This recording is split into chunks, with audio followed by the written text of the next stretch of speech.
They don't always lurk or claw. Sometimes the deepest horrors come from within. Today, we pierce the veil, unearthing ancient entities, princes of sin, who don't just tempt. They twist, they take, from architects of obsession to silent killers of purpose. Be warned. What you invite with longing, what you chase with ambition, what comforts you into stillness, some forces never let go.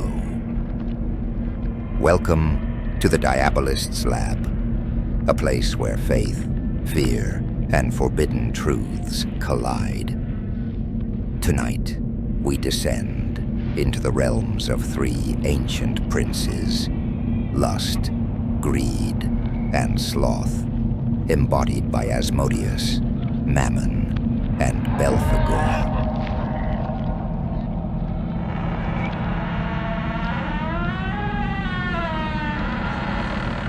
Enter if you dare, exit if you can. And don't forget, if these tales intrigue or disturb you, hit that like button, drop a comment, and subscribe to the Diabolist's Lab on YouTube and TikTok. Watch till the end, and if it resonates with you, consider supporting our work through the Ko-fi link below. Every contribution helps keep the lab running and the darkness illuminated. Now, let's begin. Asmodeus, Prince of Lust. He doesn't stalk his prey with claws. He seduces with a glance, a whisper, a lingering thought that curls in the shadows of your mind.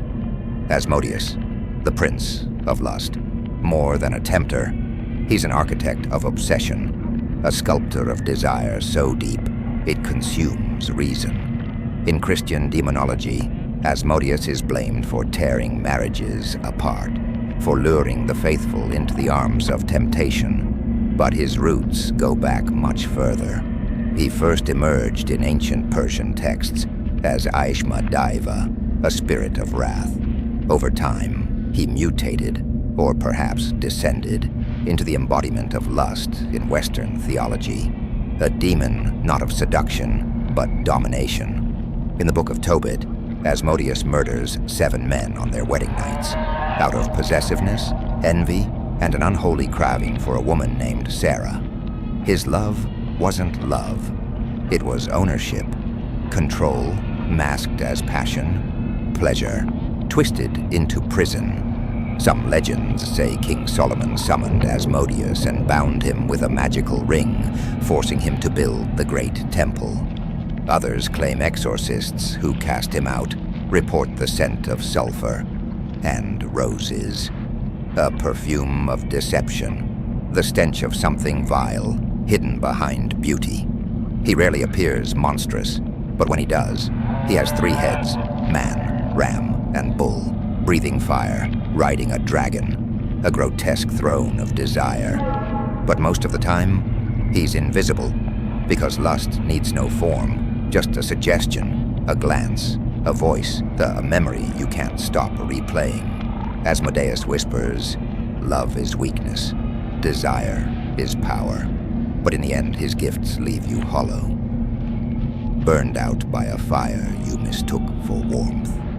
So beware what you invite in with longing. Not all passion is divine, and some lovers never let go. Mammon, Prince of Greed. He doesn't hide, he gleams. He beckons with gold-plated smiles and platinum promises. Mammon, the Prince of Greed.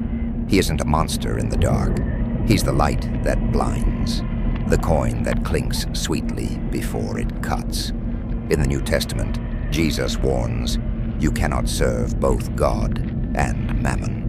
That single verse turned a word for wealth into a demon, a god of acquisition, a hunger that no feast can satisfy. Mammon thrives where desire outweighs need, He doesn't whisper in alleys. He speaks from podiums, from bank vaults, stock tickers, and the corner office. He lives in the heart of every trade where ethics are sacrificed for margins, where humanity becomes collateral, where profit is holy and loss is sin. He is the patron of golden idols, Ponzi schemes, and corporate empires built on backs and bones. His shrine is the skyline, his altar, the closing bell, and his followers, they don't scream, they smile, they sign, because Mammon doesn't demand blood. He takes time, he bargains in pieces of you. A conscience here, a relationship there, a dream you let go for a bonus you thought you needed, until you're hollow, holding everything except peace. In medieval lore, Mammon is grotesque and bloated, his hands clawing at piles of treasure, his eyes blind to anything not glittering. Others depict him as serpentine, sliding through economies, poisoning prosperity into gluttony. He never forces, he tempts, promising luxury, ease, security, until you no longer remember what you gave up to get what you thought would fill the void. And when your hands are full of riches, they're no longer free to hold truth, or love, or God. Mammon doesn't destroy you. He just watches as you destroy yourself. Belphegor, Prince of Sloth. He doesn't chase. He waits. Belphegor is not chaos or violence. He is stillness, the seductive kind. Not the calm of peace, but the numbness of surrender. In medieval demonology, Belphegor is the embodiment of sloth, but not laziness as we casually define it. No, his sin is far more dangerous. He is spiritual decay, the paralysis of will, the slow erosion of purpose until action itself feels foreign. He convinces you that rest is harmless, then makes you forget to ever move again. Legends say Belphegor appears seated on a toilet, crude, mocking, slumped in grotesque comfort. But don't mistake him for a fool. His sin is clever, calculated, engineered not to destroy you outright, but to dissolve you slowly. He tempts not with destruction, but with distraction. He offers shortcuts, false inventions, genius ideas that promise results without effort, efficiency without meaning, progress without direction. He wraps you in comfort, like a blanket soaked in sleep, until you're neither awake nor dreaming, only drifting. In ancient lore, he would tempt monks with brilliant concepts, machines, formulas, insights, but only if they abandoned their spiritual work. They traded contemplation for convenience, and in the end, lost both. He whispers, "You've done enough. You deserve to pause." And when you pause, he holds you. Just a little longer, just a little longer, until days become months, dreams become memories, and your fire turns to ash. You forget the hunger that once drove you, the call that once pulled you forward. Now even desire feels distant, muted. He doesn't rip purpose from you.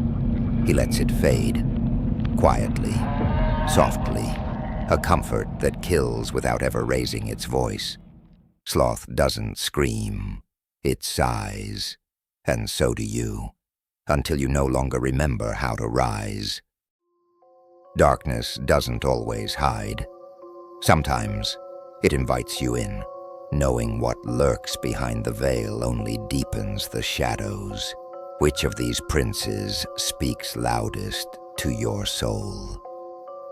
If this video left you questioning everything, show your support with a like and drop a comment with your theory. Subscribe to the Diabolist's Lab on YouTube and TikTok, and if our work speaks to you, consider fueling the fire through the Ko-fi link in the description.